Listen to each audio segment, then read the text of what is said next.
لأول مرة ببكي من قلبي ومن جوه روحي. لأول مرة أحس إن دموعي دم مش دموع. لأول مرة بجد أنا مخنوقة وحاسة إن أنا روحي بتتسحب مني، وكأن حد بيقتلني وبيموتني على البطيء.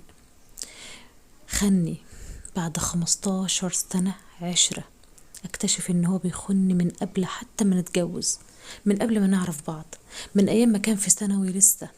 خني مع زميلته، الست المتجوزة، الست اللي عندها 3 أولاد. تتخيل ان هي متجوزة وهو متجوز وبيخونوني وبتخون جوزها، لحد ما بقى كل واحدة فينا معاها 3 أولاد. بتحكي النهاردة وبتقول قصة حقيقية من واقع الحياة، وبتقول أنا ست زي كل الستات اللي في الدنيا. حبيت شاب، اتقدم لي، اتجوزنا واتخطبنا الأول واتجوزنا وخلفت منه ولد، ورجعت بعدها فترة خلفت التاني، وكنت مأمناله ومسلماله وبثق فيه أكتر من نفسي حتى. لحد ما في يوم من الأيام بعد الولد التاني سمعته وهو بيتكلم مكالمة طويلة بالليل في الأوضة اللي جنبي، لأنه ما كانش بينام جنبي بحجة إن الولد الصغير بيعيط، ما بيعرفش يتكلم، ما بيعرفش ينام من صوته.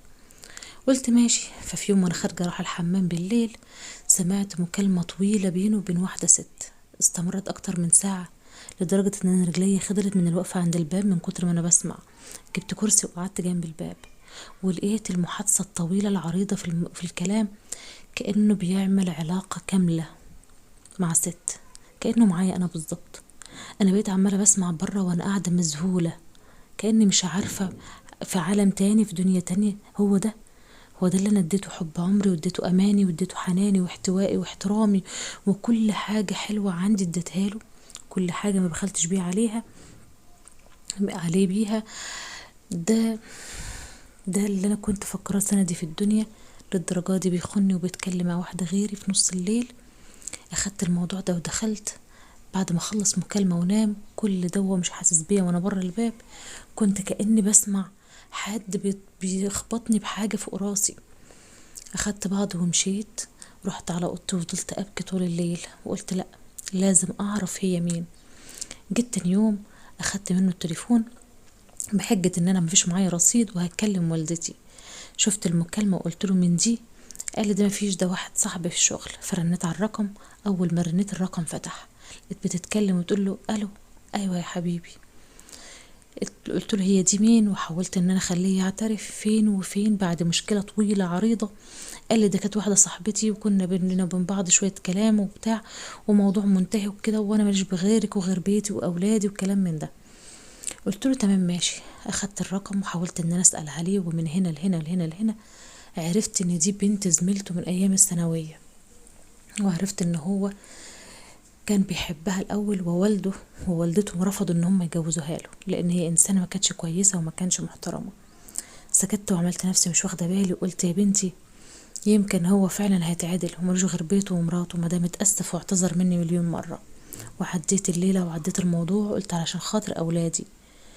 لف الزمن ويدور ونفس الحوار، تعالى نام جنبي هنا في الاوضه، يقول لي لا هنام هناك.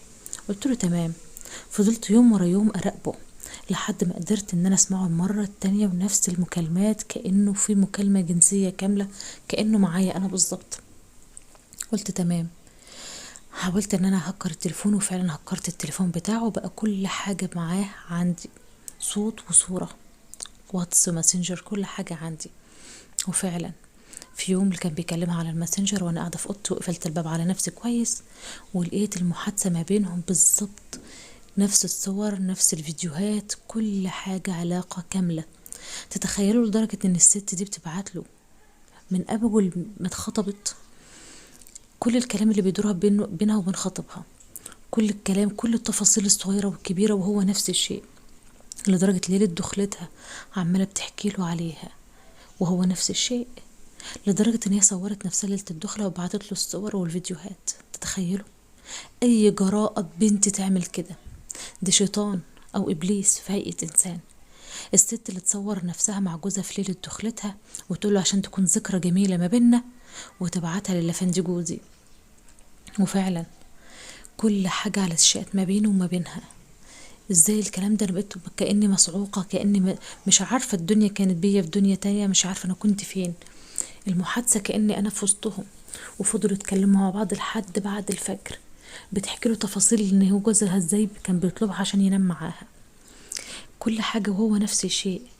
لدرجة عارفة ان احنا امتى في يوم ايه اللي بينام فيه معايا، بعمل ايه معاه، كل الاوضاع، كل حاجة تتخيلوها او ما يمكن تتخيلوها. انا فضلت مذهولة وساكتة. جيت الصبح ما قدرتش اقوم حتى من النوم، عينيا ما غفرتش غير بعد الفجر. جه خبط عليا: انت قافله على نفسك ليه؟ قلت له مفيش، كنت تعبانه شويه ونسيت وقفلت الباب. مرضتش اواجهه باللي انا شايفاه وباللي انا عارفاه، بس اخدت سكرينات واخدت فيديوهات معايا لكل اللي بيحصل. وعشان أأمن نفسي بعت الحاجات دي كلها على تليفون اختي، قلت عشان زيادة امان، علشان لو غدر بيا او حصل اي مشكلة ما بينه وما بينه. جيت يوم واتنين كل يوم نفس الحوار. فضلت كل يوم اخد سكرينات واخد فيديوهات لحد ما جمعت اكبر قدر ممكن. كل ده وانا بتقطع في اليوم اكتر من مليون مرة. جوزي وعشرة عمري، تفاصيلي وتفاصيل نومي معاه وكل حاجة تخص سريرنا وحياتنا مع الست دي، والست دي نفس الشيء، كل تفاصيلها هي وجوزها وكل تفاصيل حياتهم الخاصة مع جوزي. أمنت نفسي كويس قوي، وجيت في يوم قررت ان انا خلاص اواجهه فعلا، وديت كل فلوسي وكل فلوس وكل ذهبي عند اختي، وكانت اختي هي سر في الحوار ده. جيت في يوم حبيت ان انا اواجهه، وفعلا واجهته، انكر وقال مستحيل ومفيش، ده كان مجرد كلام عادي وخلاص. لما قلت لي الموضوع انتهى وعدى على كده. واجهته بالصور والفيديوهات، اخد تليفوني وخبطه في الارض وكسره، وقال لي لا عشان ما يكونش معاكي اي دليل. قلت له اللي ما تعرفوش ان انا مأمنه نفسي كويس قوي ومعايا كل الصور والفيديوهات دي على التليفونات التانية، مش على ده بس. فضل يترجاني ويقول لي ارجوكي سامحيني، ارجوكي غلطة عمري، ارجوكي وارجوكي، انا كنت بحبها وما زلت ان انا بحبها ومش قادره ابعد عنها، لان انا كل ما ببعد عنها هي بترجع لي، بترجع تتحايل عليا. ارجوكي ما تفضحنيش عشان خاطر ولادنا وعشان خاطر وعشان خاطر.